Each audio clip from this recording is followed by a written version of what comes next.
میں بچیوں کے ساتھ کر یہ سوچا تھا کبھی؟ جانوروں سے گزر گئے ہیں. تو اگر دین یہ کہتا ہے کہ حقوق آپ کے برابر ہیں بلکہ زیادہ، اللہ کے رسول علیہ السلام سے جب پوچھا ایک شخص نے کہ میں کس سے نیک سلوک کروں، سب سے اچھا سلوک کرنے کا کون حقدار؟ فرمایا تیری ماں. پھر پوچھا، فرمایا تیری ماں. پھر پوچھا، فرمایا تیری ماں. چوتھی مرتبہ پوچھا، فرمایا تیرا باپ. اور قرآن مجید میں دیکھ لیں جہاں ذکر آیا اللہ کی توحید کے بعد، پہلے تو ماں باپ کا درجہ دیکھیں کہ اللہ نے اپنے ساتھ ملایا، پہلے میرے ساتھ شریک نہ کرو. اگلا حکم یہ ہوتا کہ جنہوں نے تجھے جنا ہے ان کے ساتھ اچھا سلوک کر. یہ نہیں صرف خرچہ دے، احسانہ اعلیٰ سے اعلیٰ سلوک ان کے ساتھ کر، ہوں بھی نہ کہنا اور کبھی ان کے ساتھ سرکشی نہ کرنا. اور وہاں بھی آپ دیکھ لیں والد کا ذکر جو ہے وہ ضمن نہیں گزر گیا کہ ماں باپ کے ساتھ نیک سلوک کر، الگ نہیں. آگے جتنی تفصیل آئے گی کہ ماں نے تجھے پیٹ میں اٹھایا، ماں نے تجھے جنا، ماں 2 سال تجھے دودھ پلاتی رہی، ساری مشقتیں اور تکلیفیں ماں کی اللہ بیان کرے گی. اور اسی کے لیے اللہ کے رسول نے کہہ دیا کہ جو ماں کو دکھ دینے والا نہ اللہ اس نے اس پر جنت حرام کر دی. اللہ کہتا تیرا میری جنت میں کیا کام ہے، حرامی تو نے اس ماں کی بے عزتی کی.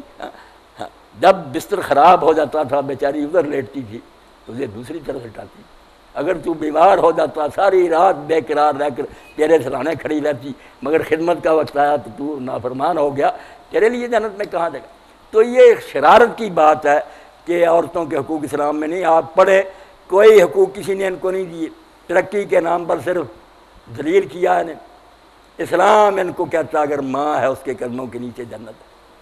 اگر وہ بیٹی ہے فرمایا جس کے گھر میں 3 بیٹیاں ہو جائیں، برا نہ منائے، اچھی تربیت کرے، کننا ستر اللہ من النار، وہ باپ کے لیے دوزخ کی طرف سے پردہ ہو جائیں گی، آڑ بن کر کھڑی ہو جائیں گی کہ ان کو ہم نے دوزخ میں نہیں جانے دیتا. اور اگر فرمایا بیوی ہے خیرکم خیرکم لأہلی، مسلمانوں تم میں سے سب سے اچھا وہ شمار ہوگا جس کا سلوک اپنی بیوی سے اچھا ہوگا. تو اللہ کی امانت سمجھ کر لایا تھا، اس باپ نے اپنی عزت تیرے حوالے کی تھی نکاح کے وقت، تو گارنٹی اس کے پاس کیا تھی کہ صرف یہ اللہ سے ڈرے گا. اور اسی لیے آیتیں پڑھی حضور علیہ السلام نے خطبہ کے موقع پر.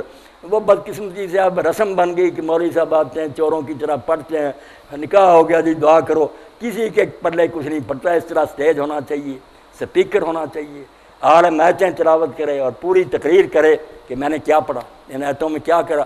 اللہ اس میں 5 مرتبہ کہتا ہے ان آیتوں میں اتقوا اللہ، بیٹا اللہ سے ڈرنا، ورنہ قبول کے بعد ہمارے ہاتھ میں کچھ نہیں رہے گا. ہمارے جو سر کے باہر ہیں وہ تیرے پیروں کے نیچے آ جائیں گے، اس کے بعد ہماری عزت تیرے ہاتھ میں. اللہ سے ڈرنے کی 5 آیتیں حضور نے پڑھی. اور ساتھ ہی کہا ان اللہ کان علیکم رقیبا. صرف مرد اس وقت نہیں اس نکاح کو سن رہا ہے، اللہ خود اس مجلس میں موجود ہے، وہ دیکھ رہا ہے کہ تم کس نیت سے ایجاب کرتے ہو. قولوا قولا سدیدا، جب کہو گے نا میں نے قبول کیا تو نیک نیتی سے کہنا، کھوٹ نہ رکھنا. یصلح لکم اعمالکم، اللہ تمہارے سارے کام سنوار دے گا. یغفر لکم ذنوبکم، کوتاہیاں کو رہ جائیں گی بخش دے گا. ومن یطع اللہ ورسولہ فقد فاز فوزا عظیما، اللہ رسول کی مان کر تم دونوں رہو گے تو ساری دنیا میں بیڑے پار ہو جائیں گے. آگے ایسی آیتیں حضور نے پڑھی. تو آپ یہ سن لیں کہ حقوق میں عورتیں زیادہ ہیں مردوں سے، فرائض الگ ہیں کہ وہ کام جو ان کے کرنے والے ہیں وہ مرد نہیں کریں گے، مردوں والے کرنے کی وہ نہ کوشش کریں. دایاں ہاتھ دایاں رہ، بایاں بایاں رہ، یہ دونوں اگر جڑنا شروع کر دیں میں بایاں کیوں بنا یہ دایاں، تو فساد ہے. انہوں نے فساد معاشرے میں ڈالا. ایک ڈرائیونگ سیٹ پر بیٹھا ہوا ہے، دوسرا جو ہے وہ سردار دوسری طرف بیٹھا. اگر سارے جھگڑیں کہ میں ہی ڈرائیور بننا ہوں، وہ کہا میں ڈرائیور کسی نے میں نہیں بننا، سب سیٹ ہی بنیں گے، گاڑی چلے گی. عورت عورت رہے، مرد مرد رہے، حقوق مانگے. کوئی نہ حق اسلام نے دیا ہم سے پوچھے، سب سے بڑھ کر دیا، مگر دائرے الگ الگ رکھیں کہ آپ گھر سنبھالیں، یہ باہر کا دھندا کریں. حضرت رسول کریم علیہ السلام نے خود فیصلہ فرمایا کہ علی باہر سے کام جو کرنے ہیں وہ تو نے کرنے، جو گھر میں کرنے ہیں وہ فاطمہ نے کرنے. بہت اچھی تقسیم اگر ہو جائے، یہ بھی آرام سے بچیاں بیٹھیں گی، کیا ضرورت ہے دھکے کھانے کی، کما کر یہ لائے گا یہ ملکہ بنے. یہ ہے بھائی میری بات کے حقوق بہت ہیں، فرائض الگ الگ، ڈیوٹیاں جدی جدی. جی ہاں سوال کر، مختصر ہے یہ سوال ذرا ضروری تھا نا، بچیاں بھی سن رہی ہیں بچے بھی، یہ زیادہ وضاحت طلب تھا. اس زمانے میں یہ فتنہ لوگ پھیلا رہے ہیں نا کہ عورتوں کے ساتھ ظلم ہوتا. توبہ توبہ، ہم جب دین پڑھتے ہیں دین میں جو عورتوں کے لیے وہ کہاں.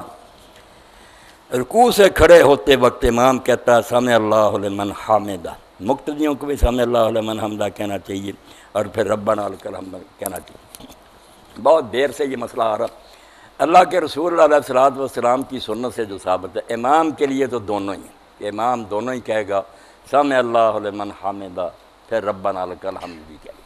اس بارے میں امام ابو حنیفہ رحمۃ اللہ علیہ یا دوسرے بزرگ جو کہتے ہیں نا کہ نہیں یہ بانٹا ہوا، امام صرف سمع اللہ لمن حمدہ کہے گا، مقتدی صرف ربنا لک الحمد، نہیں، سنت صحیحہ سے جو ثابت ہے امام دونوں کہے گا۔ مقتدی کا مسئلہ ذرا پیچیدہ ہے کیونکہ اس میں اللہ کے رسول نے یہ کہا کہ جب امام سمع اللہ لمن حمدہ کہے تو تم ربنا لک الحمد کہو، اس میں اس کے مقتدی کے کہنے کا ذکر نہیں، صرف یہ ہے کہ تم ربنا لک الحمد کہو۔ امام دونوں آپ کہتے تھے، امام کو دونوں ہی کہنے چاہیے۔ اب کچھ نے کہا کہ اس سے معلوم ہوتا مقتدی نہ کہے ربنا لک الحمد، کسی نے کہا یار اس میں صرف ذکر ہے کہ تم یہ کہو، منع نہیں پہلے سے، اس لیے امام شافعی والی بات ٹھیک ہے کہ امام بھی دونوں کہتا ہے، جو امام کہتا ہے وہ تم بھی دونوں کام کرو، سمع اللہ لمن حمدہ بھی کہو، ربنا لک الحمد بھی کہو۔ تو امام کے لیے تو بات ہوگی بالکل طے کہ وہ سمع اللہ لمن حمدہ بھی کہے گا اور بعد میں ربنا لک الحمد بھی کہے۔ مقتدی ان دونوں میں سے جو مرضی کہہ لے، دونوں کہہ لے یا صرف ربنا لک الحمد، یہ اجتہادی مسئلہ، کوئی بات نہیں، دونوں درست۔ مولانا صاحب، و تو عز و منتشاء و تو ذل و منتشاء، اس کا روایتی ترجمہ ہے کہ اللہ جسے چاہتا ہے عزت دیتا ہے، جسے چاہتا ہے ذلت دیتا ہے۔ تو یہ تو پھر تھوپ دینے والی بات ہے کہ جسے جو مرضی دے دے، پھر اس میں انسان کا کیا قصور ہے؟ اس پر سر تھوڑی سی روشنی ڈالیں ترجمے پر۔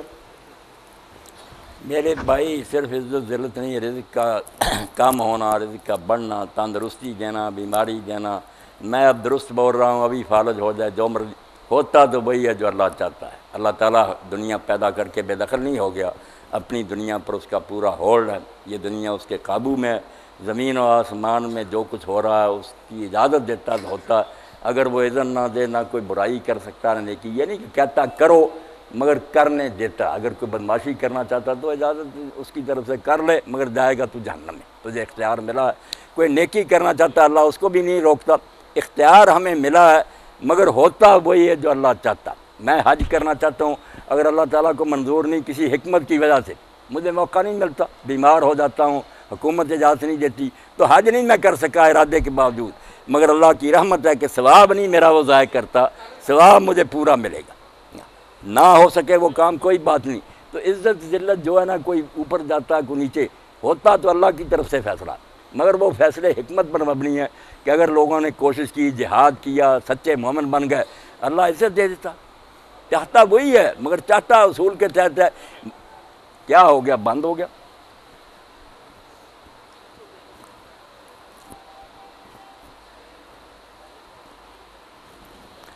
اللہ اکبر۔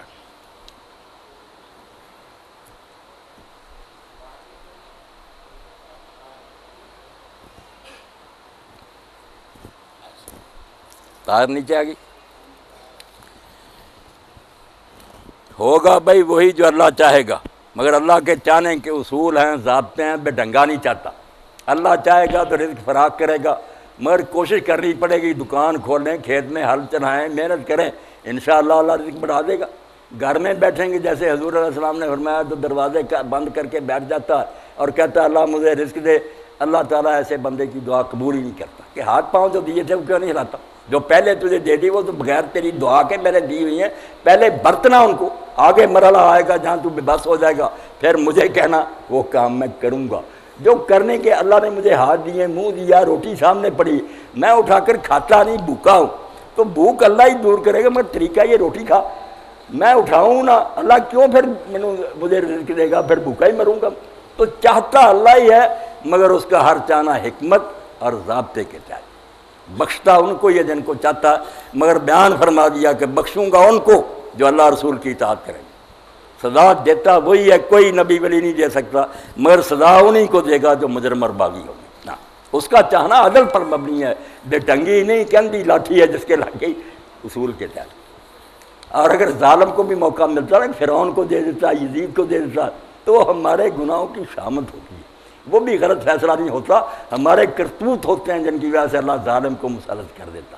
ظالم اپنی جگہ خوش ہوتا ہے کہ اللہ نے مجھے بڑی عزت دی، عزت نہیں ہوتی، اس کا بھی امتحان ہوتا۔ اس کی موت ہوتی ہے کہ کسی دن اس کے گلے میں پھندا پڑ جاتا ہے، وہ مضبوط کرسی جو ہے نا لے ڈوبتی اس کو، وہ بیوقوف نہیں سمجھتا، اور ہم اپنی غلطیوں سے توبہ نہیں کرتے، کہتے ہیں اللہ نے ہم پر خواہ بخواہ ظلم کر دیا۔ اللہ نہیں ظلم کرتا بھائی، آپ کی حرکتیں اس قابل ہیں کہ آپ کے تمانچے لگیں، اللہ تھپڑ مارے درست ہو جاؤ، اللہ ٹھیک کر دے۔ تو ہے میرے بھائی، واقعی اللہ چاہے گا مثل اس کے پاس جائے گی، فیصلہ کرے گا کہ اپنی سلطنت میں نے یہ کام ہونے دینا ہے یا نہیں ہونے دینا۔ نیک ہوگا انعام ملے گا، برا کرو گے تو چھٹی دے دے گا کہ دفع ہو جا، نولی ما تولی، جدھر جانا چاہتا میں نے راستہ چھوڑ دیا، مگر یہ جاتا جہنم کو۔ جی یہ سوال کیا؟ یہ بھی ایک سوال ہے شاباش۔ حلقہ بنا کر اللہ اور نبی کریم صلی اللہ علیہ وآلہ وسلم کے ناموں کا بلند آواز میں ذکر کرنا چاہیے، یعنی ذکر تو سارے خفی ہونے چاہیے، دعا اور ذکر جتنے نہ چھپا کر ہونے چاہیے، ان کے لیے پکار کر کرنا یہ کوئی ٹھیک نہیں۔ اللہ تعالیٰ فرماتا ہے ولا تجہر بصلاتک، نہ شور سے پڑھو، نہ بالکل دل میں درمیانی آواز سے ذکر کیا کرو، بہت اچھی بات ہے، یہی طریقہ اللہ کے رسول کا تھا، صحابہ کا تھا۔ اب یہ بے ڈھنگی چال دیکھیں، میں مثال دے دیتا ہوں کہ اگر نماز میں کوئی گروہ سورہ فاتحہ امام کی سننے کے بعد کہہ دیتا آمین ذرا اونچی آواز سے، تو ہمارے علماء حضرات آیت نکال لیتے ہیں اذکروا ربکم تضرعا خفیہ، اللہ کہتا ہے اپنے رب کو آہستہ پکار، آمین کو روکنے کے لیے یہ آیت بے موقع، حالانکہ 7 آیتیں امام نے جو اصل دعا تھی اونچی آواز سے پڑھی ہیں، اس وقت آیت کہاں گئی تھی؟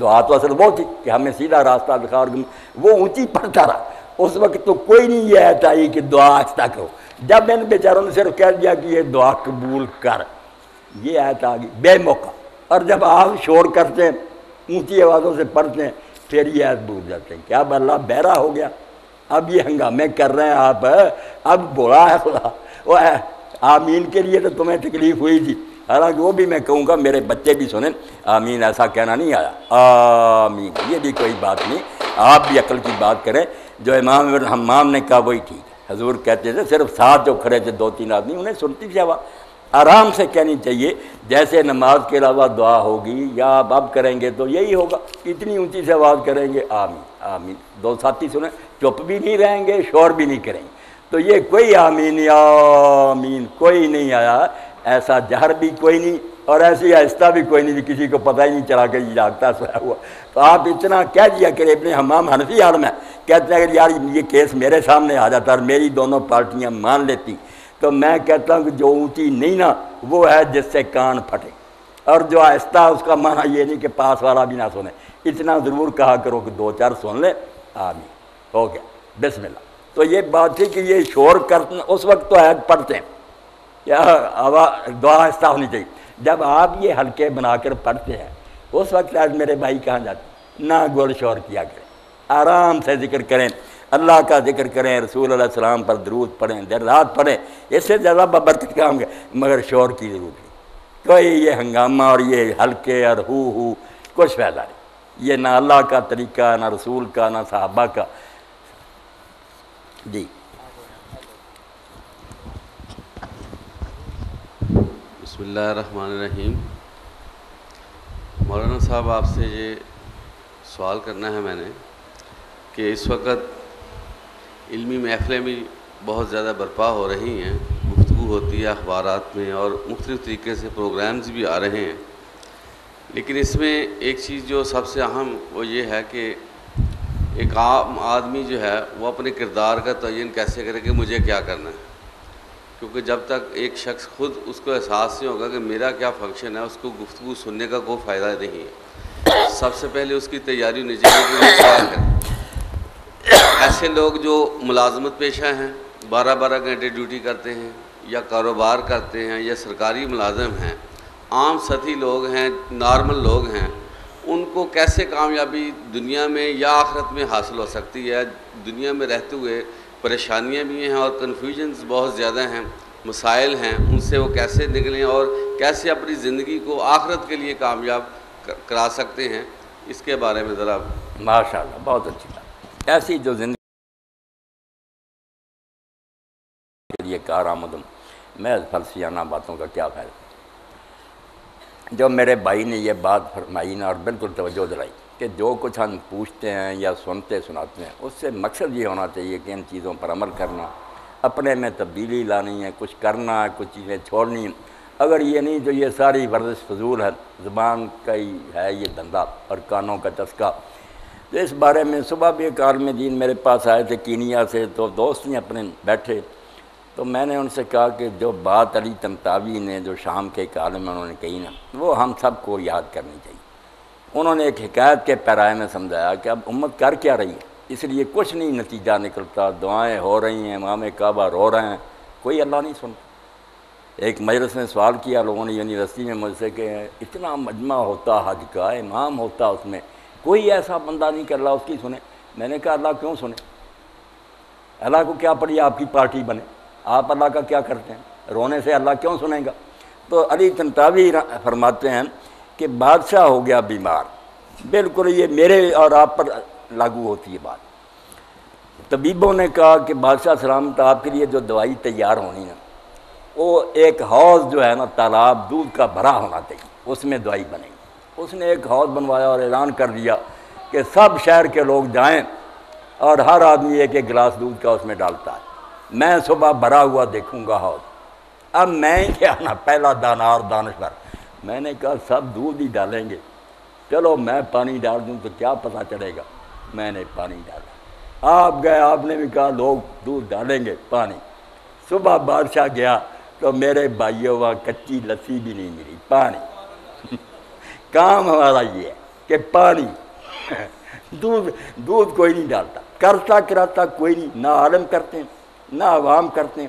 دعائیں ہیں، سیمینار ہیں، کانفرنسیں ہیں، الحمراء ہوٹل میں ہو رہا ہے، ہواری میں وہ کھا پی رہے ہیں سب، کسی کا ارادہ نہیں کہ کچھ کرنا۔ بھئی آپ نے سنا کہ یہ کام کرو، شروع کرو، جن چیزوں سے روکا گیا وہ چھوڑ دو، توبہ کرو، تو کوئی فائدہ ہوگا نا کہ اس جمعہ میں کوئی۔ حضرت سیدنا عبداللہ ابن مسعود رضی اللہ عنہ فرماتے ہیں کہ ہم جب سید عالم سرور کائنات حضرت محمد رسول اللہ سے قرآن پڑھتے تھے تو 10 آیتیں اگر پڑھتے تھے نا آگے سبق نہیں ہوتا تھا۔ 10 آیتوں میں جو کچھ آیا تھا نا کہ یہ کرو، وہ سارے کام شروع کر دیتے تھے، جن سے روکا گیا تھا رک جاتے، جب اس پر عمل پورا ہو جاتا تھا نا پھر اگلی 10 آیتیں شروع ہوتی۔ جب قرآن پورا ہوتا تھا تو علم بھی مکمل ساتھ ہی عمل بھی مکمل۔ لوگ جو تھے نا وہ قرآن بن چکے ہوتے تھے، قرآن کتاب ہوتا تھا، یہ چلتے پھرتے قرآن ہوتے تھے، جن کا اٹھنا بیٹھنا بولنا چلنا قرآن کے سانچے میں۔ اب جب یہ کام نہیں ہوتا، یہ راز کسی کو نہیں معلوم کہ مومن قاری نظر آتا ہے، حقیقت میں ہے قرآن۔ قرآن تو ایک کتاب ہے، وہ میری اور آپ کی شکل میں ڈھل جائے کہ لوگ آواز سنیں، کہا قولوا للناس حسنا، لوگوں سے اچھی بات کہو، اگر سلوک کرے فرمایا ایسی طریقے سے پیش آ کہ گردن اکڑی ہوئی نہ ہو۔ قرآن کہتا جاتا وہ بنتے جائیں، لوگ آپ کو دیکھیں تو پھر جیسے ام المومنین سیدہ عائشہ رضی اللہ عنہ فرماتی ہیں کیسی بات ہے، اللہ کے رسول کی اس سے زیادہ کوئی تعریف نہیں، آپ ہزاروں نعتیں بیان کریں کچھ بھی نہیں، ایک ہی جملہ کافی ہے۔ آدمی نے پوچھا کہ ام المومنین رسول اللہ کا کردار کیا تھا، کیا اخلاق تھے آپ کے، چال چلے، کیریکٹر کیا تھا؟ کہا تم نے قرآن پڑھا؟ اس نے کہا ہاں پڑھا۔ تو ام المومنین رضی اللہ تعالیٰ نے فرمایا کانا خلقہ القرآن، جو قرآن میں بیان ہوا نا یہ سارا حضور کا کردار تھا۔ رسول اللہ کو دیکھ لو چلتا پھرتا قرآن تھا، قرآن پڑھ لو یہ لکھا ہوا محمد تھا، جو آپ میں تھا اس میں بیان ہوا۔ اسی لیے مولانا ابوالکلام آزاد رحمۃ اللہ علیہ فرماتے ہیں ہم قرآن پڑھتے ہیں، اس میں قصے بھی آتے ہیں، مسائل بھی آتے ہیں، کہانیاں بھی آتی ہیں۔ آدم علیہ السلام سے لے کر ہم اپنے زمانے تک پڑھتے ہیں، وہ کہتے ہیں نام بدلا ہوا پردہ، وہ بات اصل میں محمد کی ہو رہی ہوتی صلی اللہ علیہ وسلم، سارا قصہ تو آپ کا ہی ہوتا، آپ پر وہی گزری جو نوح علیہ السلام پر گزری، جو موسیٰ علیہ السلام پر۔ اس لیے قرآن کے مطابق ڈلے۔ بالکل ٹھیک کہا بھائی نے کہ بدلنا نہیں اگر تو یہ سارا کاروبار بیکار ہے، فضول ورزش ہے، کوئی نفع نہیں ہوگا، اللہ کے ہاں کوئی اجر نہیں ملے گا۔ باقی جو ہے نا کہ ایک آدمی کس طرح گزارا کرے، تو پہلے بھی بات ہوئی کہ اللہ کا اصول اگر پوری جماعت، فرد کا معاملہ لگا، ایک آدمی تو تنہا تو رسول اللہ کے زمانے میں بھی تنگ ہو سکتا تھا، مگر اگر پوری جماعت انقلاب لے آئے نا، حکمران نیک ہو جائے، ملک کا دستور قرآن و سنت ہو جائے، امیر لوگ جو سمجھ لے کہ ہمارے مال ہمارے نہیں ہیں، امانت ہے، اور ہمارے بھائی جو تنگ رستے ہیں ان کا حق ہے، ان تک ہم نے پہنچانا، احسان نہیں، اپنی ضرورت سے جو زائد ہے ان کا ہے، یہ ڈیو ہے ان کا، اگر ہم نے نہ دیا تو جیسے قرضہ دبانے والا مجرم ہے، ہم اس طرح کے مجرم ہوں گے۔